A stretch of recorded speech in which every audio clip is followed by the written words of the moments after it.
Chapter 1, Will Dried presents The Legend of the One-Eyed Reaper, Whisper on the Water. There are ponds you pass without a second glance, sunlit shallows with lazy ripples and cattails swaying in the breeze. Lyndon Pond isn't one of those. It sits off the back roads, quiet and secluded, wrapped in mist on even the brightest days. Locals fish it, tourists too. But few know the truth that stirs beneath its silty bottom, a truth spoken only in hushed warnings passed from grandfathers to grandsons when the tackle boxes come out and the kids are too young to know fear. They say it begins with a shimmer, not a flash of scales, no, a shimmer on the water, glass smooth like a mirror turned sideways between worlds. You'll be casting, thinking about nothing, maybe smiling as your kid ties their first clinch knot, and then the light changes. The birds go silent. The wind stops cold. That's when he comes.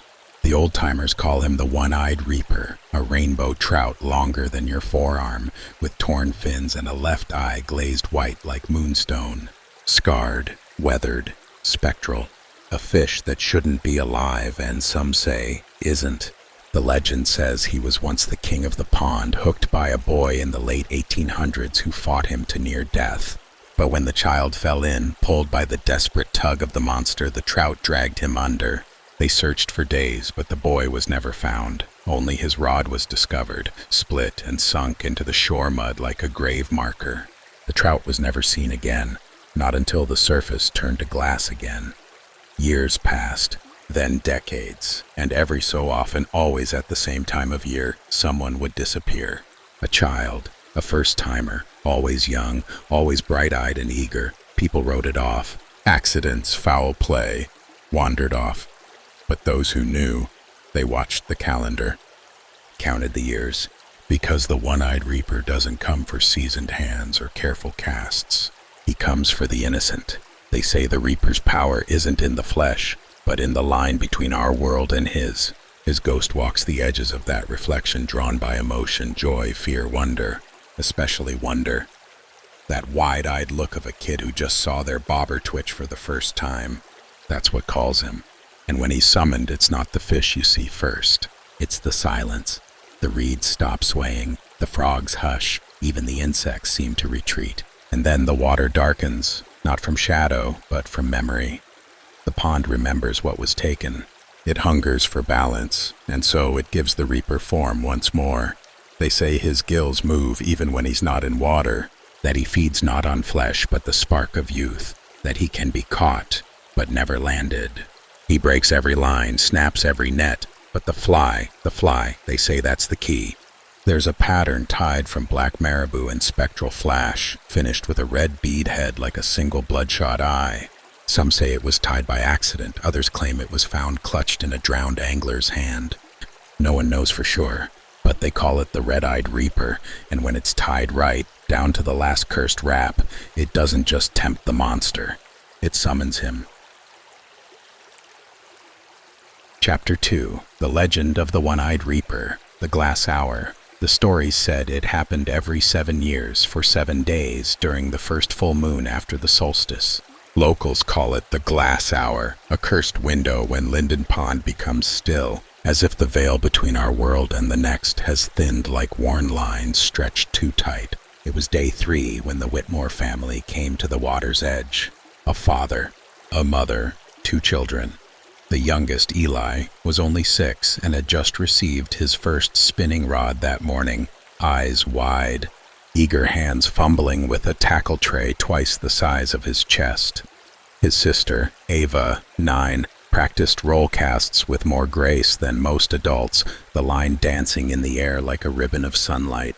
They laughed, they cast, they didn't know, but the pond did. The air had already grown dense. The wind refused to break the surface. Not even a ripple disturbed the reflection of trees along the shore. The kind of stillness that should have felt peaceful, but instead gnawed at the edge of instinct. And then Eli's bobber twitched.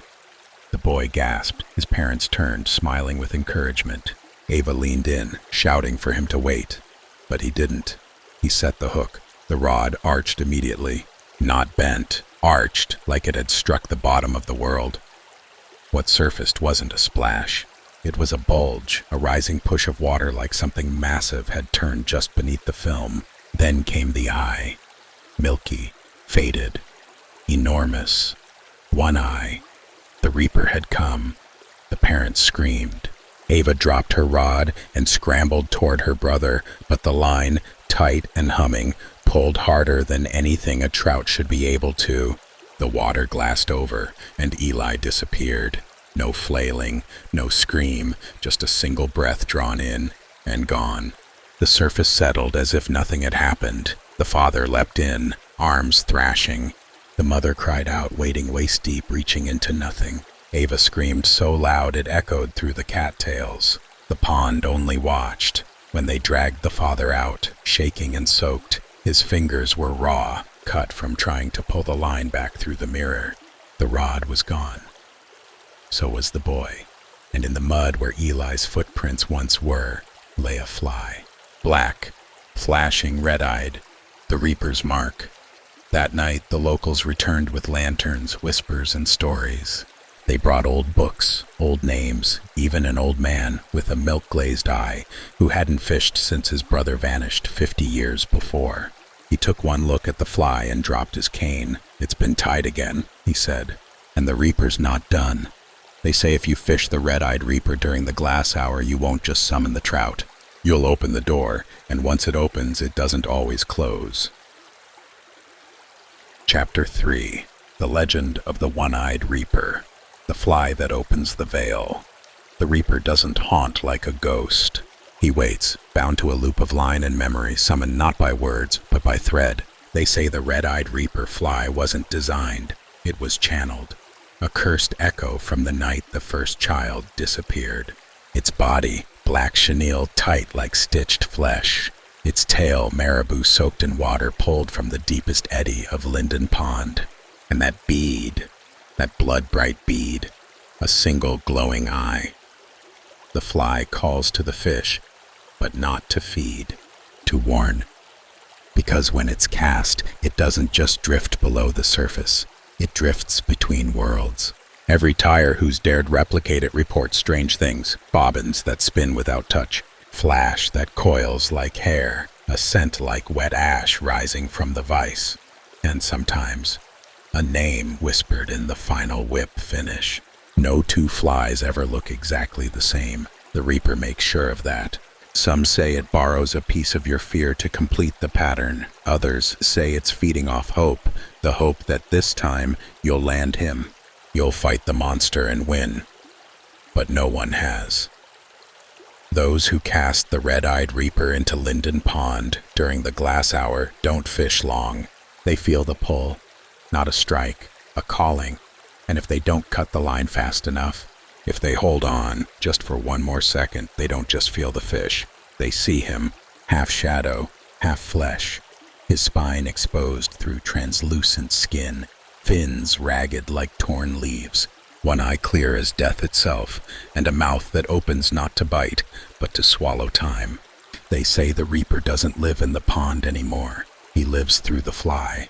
Bound to whoever ties it, echoed in the hands that cast it, and when the water stills to glass and the veil is thin, he returns, not to feed, but to balance. One child taken, one fly tied. The cycle begins again. Some say burning the fly stops him. Others claim it only angers the pond. But one thing is certain. When the red-eyed Reaper fly hits the water at just the right hour, he remembers, and the door creaks open, one shimmer at a time. Chapter 4. The Legend of the One-Eyed Reaper, the Angler's Choice. There are still those who go to Lyndon Pond with the fly tied on. They come in quiet, alone, usually just before dawn, when the water is black and the sky hasn't remembered color yet. They don't cast right away. They sit. Watch. Wait for that shimmer. The glass. Some go for answers. Others go for closure. Some simply don't believe. But they all make the same choice. To tie the fly on is to open the door. Not everyone who casts the red-eyed Reaper disappears, but no one walks away unchanged. Some speak of dreams filled with dark water and echoing bubbles. Others hear laughter behind the trees. One man claims the reaper followed him home, not as a fish but as a reflection, seen for just a moment in a rain puddle outside his shed. And then there are those who do disappear, the ones no one talks about, the ones the community quietly forgets. But every time after the papers are cleared and the gear is boxed away, someone finds it, tucked in the reeds or pinned to a tree trunk with a rusted hook. The fly. Black marabou tail, iridescent flash tangled like nerves, and that red eye gleaming in the morning sun like it knows. You'd think they'd burn them, destroy every trace, but they don't. Some say the fly can't be destroyed, that the thread always unburns, that even when buried it finds its way back to the water. One tire swears he tossed his into a campfire only to find it the next day in his fly box, wet as if freshly tied. And still, the choice remains. The pattern continues to pass from hand to hand, sometimes as a warning, sometimes as a dare. And Lyndon Pond waits. Each year, when the glass hour returns, a few chosen flies drift into its depths. Some are ignored, some disappear beneath the surface. But every 7th year, for 7 days, the one-eyed reaper awakens fully. And if the fly is true, tied in fear, hope, memory, or guilt, it calls to him. But the question is never if he'll come. It's whether you'll hold on long enough to see. Because the reaper doesn't just test your knots or your drag, he tests your soul. Every second you hold the line, he takes a piece of thought, a flicker of memory, a color from your childhood, a name you won't remember in the morning. And then, when you finally let go, when your fingers fail or your heart begins to slip, he gives you something back, a glimpse, not of himself, but of them, the boy, the others, floating in that shimmer just beyond the water, not screaming, not crying, just watching. And in that moment, you understand, the reaper doesn't take, he gathers. The red-eyed reaper is not just a fly, it's a key. Each cast is a question, each strike an answer, each angler a page in the story. And when the tale ends, it's not with a tug or a snap, it ends with a choice. Do you reel him in or let yourself drift into the glass? And so the story drifts back beneath the surface. The one-eyed reaper sleeps for now, but the water remembers and the fly waits. Thank you for joining me in the shadows of Lyndon Pond. If you tied along or simply listened, I hope you felt the tug, not just on the line, but in the legend. Be sure to subscribe and return soon for another tale from the edge of the current, another monstrous pattern from beyond the vise, and another chance to tie with purpose. Until next time, keep your thread tight, your flash ghostly, and beware still water, for when it turns to glass, he'll be watching.